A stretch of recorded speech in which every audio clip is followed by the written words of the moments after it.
Eu sou Pedro Holloway, sócio fundador da Caju Capital. Trago para vocês nosso giro semanal, final de ano, hoje na velocidade da luz, rapidinho.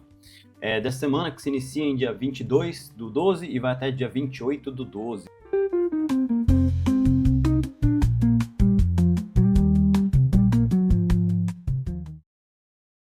Estados Unidos, a gente vai ter feriado no dia 25, então bolsas não abrem, e essa semana sai também a primeira prévia do PIB.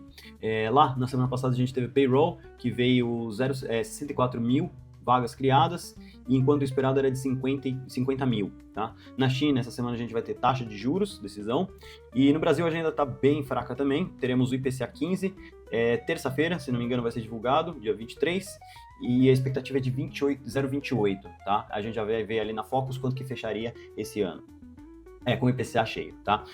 Também no dia 24 e 25 não funcionam bolsas, então feriado por aqui. Na semana passada a gente teve o IBC-BR, veio mais fraco que o esperado, então o esperado era 0,10 e veio menos 0,20. Isso daqui demonstra que a gente pode ter um PIB negativo no nosso na próxima leitura, que seria a do quarto trimestre de 2025, tá? Vamos ficar ligado. A ata do Copom veio bem forte ainda, então isso aqui a gente vai ver nas projeções de Selic, que o corte de juros ficou projetado agora só para março, ao invés de janeiro, tá? A maioria do mercado está achando que em janeiro não teremos corte de juros ainda.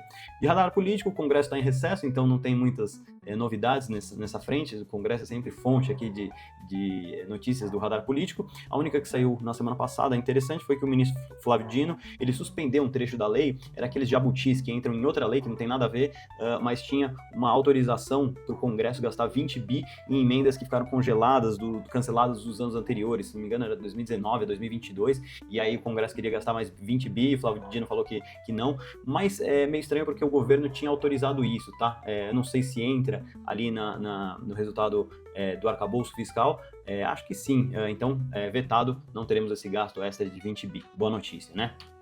Do cenário internacional, então aqui que eu gostaria de trazer é só a taxa de juros dos Estados Unidos, subiu mais um pouquinho, a chance dela ficar nesse patamar de 3,5 a 3,75 na próxima reunião, que ocorre dia 28 de janeiro, então a gente teria uma manutenção, só que aí eu fui clicando em cada uma desses quadradinhos aqui, e aí eu percebi que a reunião de março teria sim um espaço para queda, então o mercado está vendo que o juros pode cair no dia 18 de março e assim ficar até dia 17 de junho, então até dia 29 de julho. Então cairia nessa do dia 28 de março, 25 bips, e ficaria as seguintes duas reuniões, e lá para 29 de julho teria mais uma outra chance de queda, tá bom?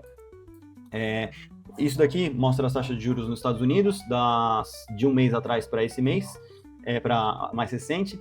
Aqui a gente vê pouco descolamento, tá? 10 bips aqui na margem, então é pouca coisa. Então o mercado está nos vértices do meio e mais do final, está bem precificado isso, não teve tanta alteração. O que teve é só essa mais curta aqui, que é o que a gente está vivendo agora, esses juros mais baixos que foi antecipado, tá bom? Brasil, Terra Brasilis. Aqui também eu quis destacar que a gente teve uma alta na expectativa de taxa de juros com relação ao que a gente tinha um mês atrás. Então, espera-se que o juro caia, mas não caia tanto como outrora estávamos esperando. Aqui a gente vê que de um mês atrás estava, esse vértice aqui eu peguei 3 anos, estava em 12,90 e agora está em 13,30. Então, cai pouco menos, tá? Quando o Banco Central for fazer o seu ciclo de corte de juros. Eu, particularmente, acho que cai mais, tá? Mas vamos ver. Janeiro e março aguardam fortes emoções para a decisão da Selic. A semana passada foi um pouco de volatilidade, as curvas acabaram subindo um pouquinho de juros, bolsa caindo e câmbio subindo um pouquinho, se não me engano, daqui a pouco a gente vê, tá? Então, aqui vários vértices, olhando pelas Bs, subiram. Sobre taxa de juros, como eu falei, essa probabilidade de manutenção em janeiro, ela está subindo cada vez mais, então os economistas migrando para que não tenha corte de juros, sendo que antes estavam esperando que ia ter corte de juros em janeiro, e agora não mais, tá? Só na de março. Focus, puxa vida, aqui eu gostaria de trazer mais novidades, mas o que a gente vê aqui é que a variação do IPCA para 2025 e para 2026 está super sob controle, está caindo, isso é bom de 2026, a de 2025 já está meio que dada, não tem muito o que fazer, mas o Banco Central está olhando especialmente 2027 e 2028, que não cai.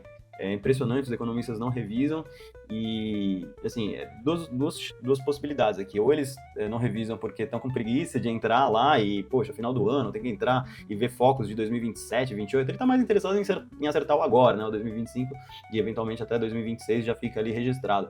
E 2027 ele vai empurrando com a barriga. Ou não, ou os economistas acham que a inflação é essa daí mesmo e 2027 3,80, 2028 3,50 e não tem moleza para o Banco Central não, vai ter que manter juros altos porque a expectativa de inflação está alta. Tá bom? Vamos ver aqui o que acontece. Eu estou mais com a primeira hipótese. Conclamo aos economistas entrarem, revisarem seus números para termos alguma ação do Banco Central. E repito, tá? Não digo nem que é para cima ou para baixo, não nem para baixo. Então revise com o que você achar que tem que ser. CDS Brasil, um pouquinho na margem para cima, aqui estava 137, foi para 140.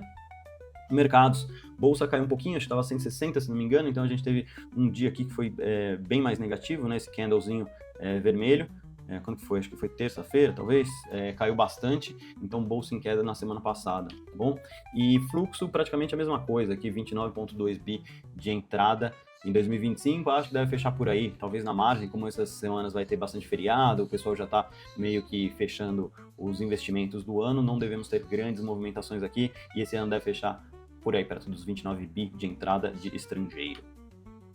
O dólar, como eu falei, semana de um pouquinho aversão a risco, então subindo um pouco, 5,52. Esse ano o dólar oscilou bastante, né? Então estava lá em cima.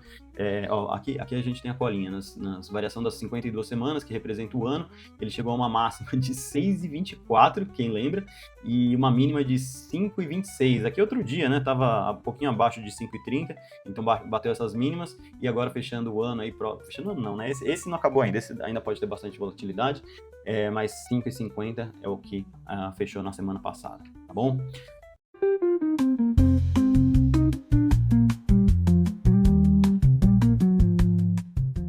Oportunidades FDICs, fale comigo que eu tô com oportunidades boas de FDIC, tá? Investidores, entrem em contato aqui. CRI eu não tô com muito, mas tô com um bem interessante que eu tô estruturando com um parceiro, mas FDICs tenho oportunidades sênior, de mezanino, de júnior, entrem em contato.